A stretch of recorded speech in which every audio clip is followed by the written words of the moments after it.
सम्राट बाळासाहेब ठाकरे यांच्या नावाने पुणे मनपाच्या वतीने बांधण्यात येणाऱ्या व्यंगचित्र कलादालनाचे भूमिपूजन करण्यात आले. शिवशाहीर बाबासाहेब पुरंदरे यांच्या हस्ते या जागेचे भूमिपूजन करण्यात आले.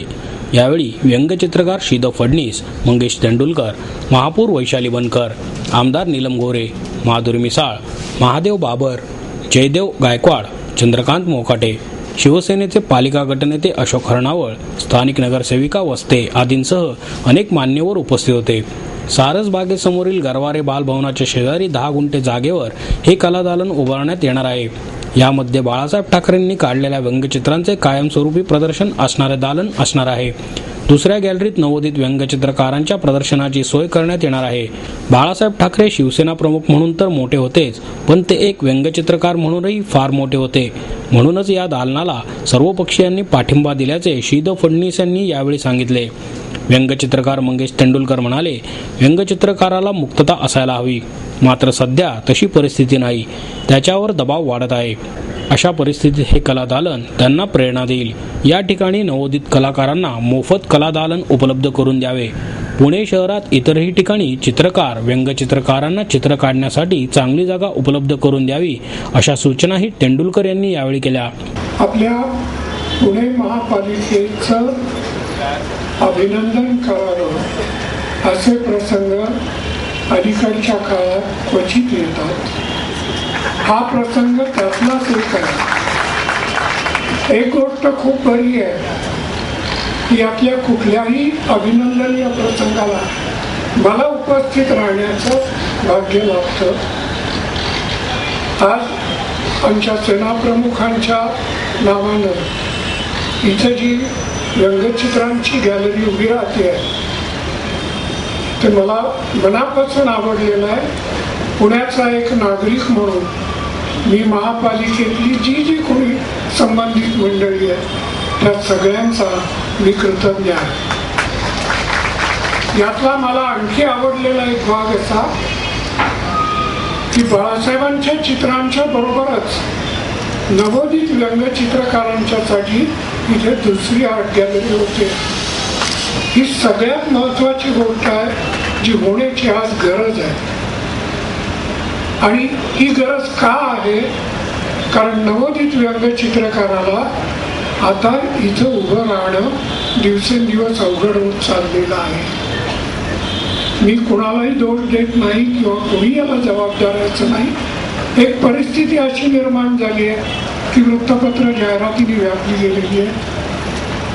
दुसऱ्या बाजूला सामाजिक राजकीय अतिरेक वाढत चाललेला आहे आणि त्याच्यामुळे घाबरत दिसकत व्यंगचित्र चितारण्याची वेळ अनेकांच्यावरती आलेली आहे.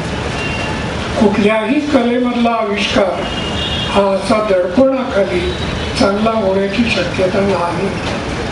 त्याला मुक्तता असेल तरच त्याच्यातून काही बरं काम होतं. तर अशी मुक्तता लाभलेली नवोदितांची व्यंगचित्र या आर्ट गॅलरीमध्ये येणं हे आता नितांत गरजेचं आहे. कारण इथे अनेक तरुण मंडळी व्यंगचित्रांच्या प्रांतात येत आहेत आणि कालांतरानं आपलं इथं काही चालण्यासारखं नाही हे लक्षात येतात, दुसरीकडे मायग्रेट होत आहेत. मग ते ॲनिमेशनच्या वगैरे बाजूला जातात. हे जर थांबवायचं असेल तर त्यांना कुठेतरी एक व्यासपीठ, कुठंतरी एक गॅलरी होण्याची नितांत आवश्यकता होती. ती इथं होते. ही अत्यंत आनंदाची गोष्ट आहे. बाबासाहेब पुरंदरे यांनी शिवसेना प्रमुख कसे सामर्थ्यवान व्यंगचित्रकार होते हे सांगत त्यांच्या आठवणींना उजाळा दिला. ही प्रतिभा बाळासाहेबांच्या विषयी, आदरणीय बाळासाहेबांच्या विषयी बाळासाहेब ठाकरे, आता बाळासाहेब म्हणण्याचं बाळासाहेब तर त्यांच्याविषयी विलक्षण होती, कमालीच्या बाहेर होती. मी त्यांचा आणि माझा संबंध गेल्या 60 वर्षांचा आहे. आत्ता माझं वय 92 आहे. त्याचे माझ्यापेक्षा 5 वर्ष लहान होते. पण त्यांचा आणि माझा सहवास, त्यांच्यामध्ये गप्पा गोष्टी बोलणं हे नेहमीच चालायचं. आणि त्यातून त्यांची प्रतिभा दिसायची, ती विलक्षण होती. आणि त्या प्रतिभेत तो विषय असायचा तर बहुतेक कलेचा असायचा. इतिहासाचा तो होताच, पण कलेचा विषय असायचा. धरणं बांधताना किंवा निर्णय मोठी मोठी कामं करताना काय घडतं ते मलाही माहिती आहे, आपल्यालाही माहिती आहे. त्याच्यावर एक R.K. लक्ष्मणने फार सुंदर चित्र काढलं होतं. टाइम्स मध्ये ते आलं, मराठी की इंग्लिशही टाइम्स मध्ये आलं. मी फार बोलणार नाही, मी थोडं बोलणार आहे. पण त्या टाइम्सचं ते चित्र आलेलं होतं.